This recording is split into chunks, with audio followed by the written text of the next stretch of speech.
Google Pixel stuff finally arrived. Google Pixel 5 and 4a 5G. And it's a little bit different this year because Google, maybe it's a bit of a departure. We have a budget-minded device with the Snapdragon 700 series. And this one, what is it? The 765G. And also 5G, sub-6 5G on the Pixel 5 model. But with the 4a, they put 5G right in the name. It's the Pixel 4a 5G. We have a couple different colors here. What do they call it? Just black? Just black. They're sticking to the just black branding. And then we have Sword of Sage, which is the exciting model that everybody wants to have a take on because, well, it's an unusual green. It's the year of unusual greens because Apple put out a green as well. And it was a polarizing green. I think this one actually got some decent feedback. Of course, it doesn't matter to me because I won't be slapping on a Pixel 5 official case, but what I will be slapping on is this right here. The later case, crazy thin Kevlar. As you know, it's gonna make sure that I can enjoy the Pixel 5 the way it was intended, almost as slim as having no case at all. You can order these right now, so I'm gonna go for the black Pixel 5 so then I have the seamless look once the later case goes on. You can check this out in the description. Okay, so let's start with that model. And we have two little pull tabs over here. Now it is important to note this is not a millimeter wave model, so no Verizon love for the super fast 5G, at least not here. Oh, that's an interesting texture.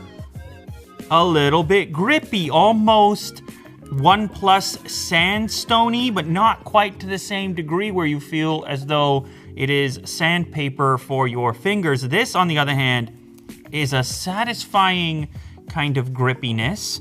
You hear that? It's the best way for you to imagine the texture. Again, it doesn't matter for me. I slapped the later case on, but it's worthwhile to mention because it is a bit of a departure. You don't see this all that frequently. Let me remove the plastic. It looks like an easy to remove situation.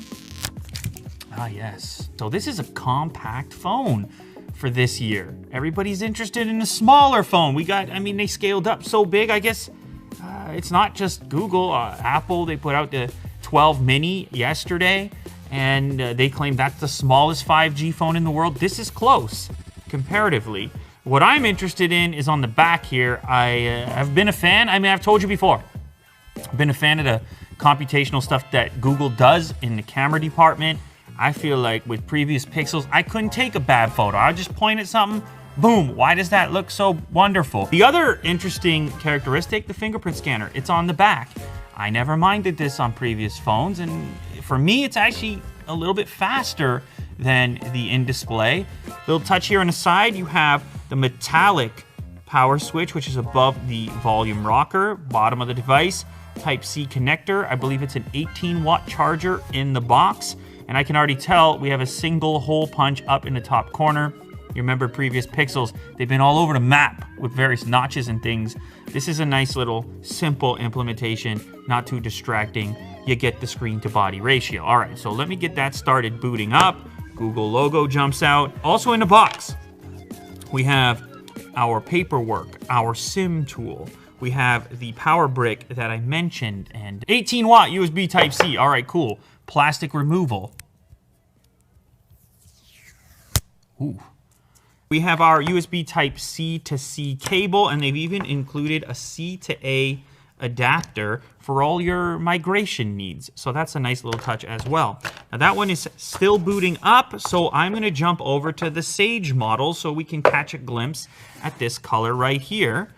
Same procedure.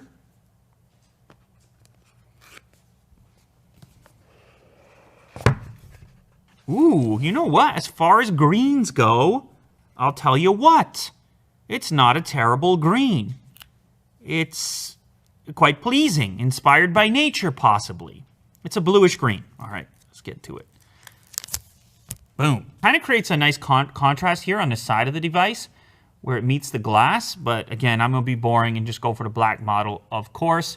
Also, the button on this one, it's metallic, but it has a sage kind of tone to it. And now let's go ahead and check out just how much larger the 4a 5G is. So it's a 6-inch display on the regular Pixel 5, and 6.2 inches on the Pixel 4a 5G. So it's not a tremendous difference in scale. Of course, there is a difference in price. This one, I guess that's plastic. Sure feels like it. Not as pleasing as the texture over here on the standard Pixel 5. Much bigger body over there. You know what's weird about this device, though? I don't believe it got a huge battery. The battery spec on the regular Pixel 5 is 4,080 milliamp hours, 3,885. So that's kind of a strange departure here from the norm. You would assume you have a bigger phone, you get a bigger battery. I guess it's not always the case, but you do save some cash. I like the dark mode option during the setup, so I can go straight into dark mode. See? It allows you to save battery with a dark theme, or you can switch to the light theme right out of the gate. I'll leave it dark for now. So here we have our smooth display setting. Automatically raise the refresh from 60 to 90 hertz for content, increases battery usage. This is something Google introduced a little while ago. For me, it makes a big difference. The biggest jump, or the most noticeable one, is getting to 90 hertz. And then beyond that is a bonus. But the 60 to 90, you can notice it. So that's the other difference. That 90 hertz upgrade, it's only going to happen on a small model. This is obviously, once again, a cost thing. It's a real interesting position that the Pixel is in at the price point, what they're asking for it, because you're not getting a top-tier chip, and you can, I mean, instead of the Pixel 5, you could find something with a Snapdragon 865 in it for a very, very close in price. However, with the Pixel, what you're getting is, you're getting Android the way that Google intended. You're getting the freshest updates. You're getting a completely vanilla experience. You're getting their computational photography stuff in their camera app, which, yes, you can find a way to get it on other devices, but it's a bit of a headache.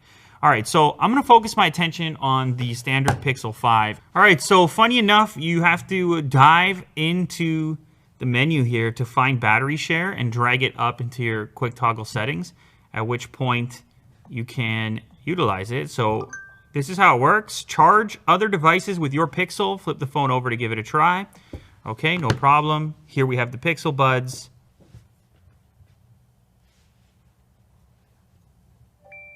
Ooh, did you hear that notification? And the orange light lights up. So now we're charging the Buds from the phone. That's a cool feature for Google. It has of course been elsewhere, but it's convenient to have it on more devices, so I'm happy about that. Turn it off when it's not in use. Obviously, you don't want any battery drain going that way. The standout thing to me here is just how comfy the single-handed usage is for this device. I'm going to actually slap the case on it right now, because that's how I'll use it.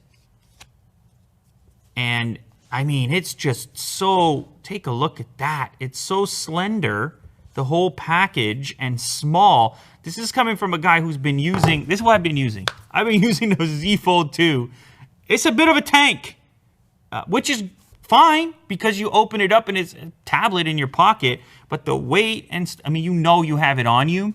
This is the complete opposite, the standard Pixel 5, and it might be a fun time for myself to take a different, have a different experience and go down the small phone road, which seems to be a thing that manufacturers are catering to right now. So maybe it's time for me to have that experience too, at least for a time period. Maybe I should throw the SIM in here. That would make this the first phone in a very long time that I throw the SIM in that does not have a flagship level processor in it. It's a sign of the times right there. Okay, so we cut there for a moment, had about 1 billion updates to run on the device. Also, you know what? I just thought, I'm gonna switch to this phone. I don't know what it is. All right, I'm gonna be honest with you. The Pixel devices each year, they kind of get me going a little bit.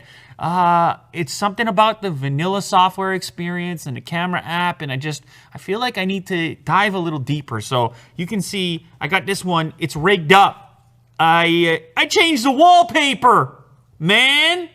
Which it means we're beginning our process of becoming intimate together. I also brought it home with me to run some of the updates and play around with it a little bit more. Man, is this that's a comfy phone. It's just, I've been on really heavy phones recently. I mean, I'm talking brick-like phones, and so this has just been so satisfying to do the one-handed, to have the lightweight, to do the unlock real speedy. Now, I wish it had the face unlock as well, but I can manage because the rear unlock fingerprint is so fast. So I'm living my life and I'm okay with it. Now, one of the updates that took place, we have a new camera UI. So I had to show that off to you. It's a little bit different now. Some of the editing features are a little bit different, the way they come up as well. As you can see, we have these really big buttons for enhance, black and white, portrait, and color pop. And then as you move down to the bottom here into these various sub menus for crop and adjust, it's just a completely different interface, giving you a little bit more control. It's the most current one that they're working on. But let me tell you, there's just something about the look, the way the processing takes place here. Now, I realize other manufacturers have caught up. I have tested so many fantastic smartphone cameras in here. But what's cool this time around is, assuming the camera performance on this guy, 4A 5G, is similar, what's cool is to get this level of camera performance in devices at this price point. So I realize the Pixel 5, there's a lot of discussion around price for what it is, considering it doesn't have the flagship chip in it, and we're talking about $700. But this one, on the other hand, if you're really interested in value, well, now I'm talking about the 4A 5G, or even the regular Pixel 4a for that matter. It's just cool to see their level of computational photography in devices that are that cheap. And so, of course, this is no exception. You pair it with the large battery and some features like wireless charging, reverse wireless charging, fast unlock, extra camera module. I don't know. We just have a package here that for some reason in my hands is compelling at the moment. So let's go ahead and just snap a few more photos inside of the new UI. I mean, I didn't bring over the Robinhood all-purpose flower for no reason. So I'm gonna go ahead and do a quick 1x over here. Boom, there's a 1x and a 0.6 and a 2x as well. And then also, you know what might be cool is to try to get a close focus. All right, so that's your 2x camera, and I don't know about you, Kirk, but I mean, I'm seeing the texture of the bag over here. All right, the video UI also new. A lot of the fancy stuff happens under this little shake button right over here. You have standard video stabilization for light movement. That's the default setting. You have locked for far away still shots, 2x zoom. Active for heavy movement. So that's the most extreme stabilization. And then cinematic pan, which is the thing that they showed off at the event, which gives you these smooth panning shots, half speed, muted. Interesting. So I suppose we should do maybe the standard version first. So this is standard stabilization, and I am going to walk around, and Mo's going to say hi. There you go. And I'm still walking. And the camera is moving relatively rapidly, and you can test out just how smooth that is. And now I will go ahead and switch to active mode. I don't know what's going to happen here. Is it going to crop in more? Look, we even have a little demo. Oh, interesting. So unstabilized versus standard. Well, obviously that's quite the difference. A demonstration of locked for zoom. My goodness. I don't think we're going to simulate the active scenario at the moment. Cinematic pan? Yeah, I can do that. Let's give that a try. In fact, I'll bring up our model for that purpose, and we shall pan. Let's try this out.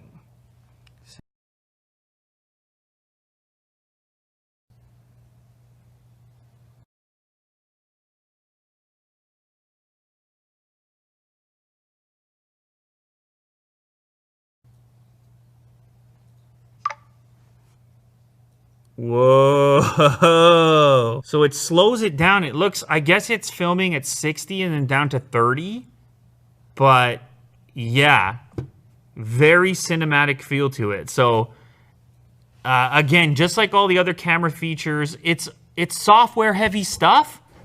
And it's amazing what they're capable of via software, obviously. It's a real preference thing. You don't have to agree. You could say, I prefer the look of a Samsung photo. You could say, I prefer the look of an iPhone photo. They all make great photos. It's cool to have your preference. What I tend to think about the Pixel camera program is it seems to have a focus on sharpness, maybe tweaking sharpness a little bit, and contrast instead of going overboard on saturation and smoothing, at least in my experience, and that happens to be to my personal preference. Okay, something else worth mentioning here. The speaker setup is a bit weird. It is a more than one speaker. I don't really want to call it stereo because most of the sound comes out of the bottom. And then the top side, it looks like one of these in-screen kind of speaker units. For the earpiece, that's okay. But for audio, when you're, I don't know, watching some YouTube, as you would be, it's not the optimal experience. So let's go ahead and play a clip from Lou later here. So if I plug up the bottom speaker, you can't. It's just not as casual. It ain't much coming out of the earpiece section. So don't think it's a stereo speaker experience. When the lockdown stuff first started, there was talk of Starbucks even shutting down some stores. But of course, Starbucks huge. Look at how symmetrical this viewing experience is with the bezels in each direction. Now, obviously, you have the hole punch for the front-facing camera. One day in the future, that's going to be hidden beneath the display. Not today, but in the meantime, I mean, this is just a nice little package right here. And it's so strange that we are on the cusp of a resurgence of the small phone. I can't say that I saw it coming. I knew there was some chatter, some talk. People wondered if it would ever happen.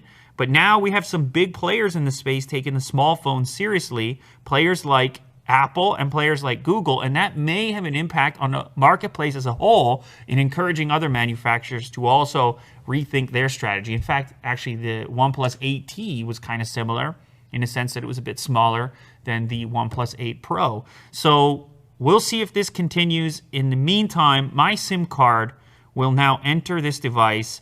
I want to play around with the video, I want to play around with the photo, and I want to play around with the idea of having a tiny phone in my pocket and a more traditional form factor because I have been using the Z Fold 2 for a long period of time. And I have actually a few more things to say about this guy as well.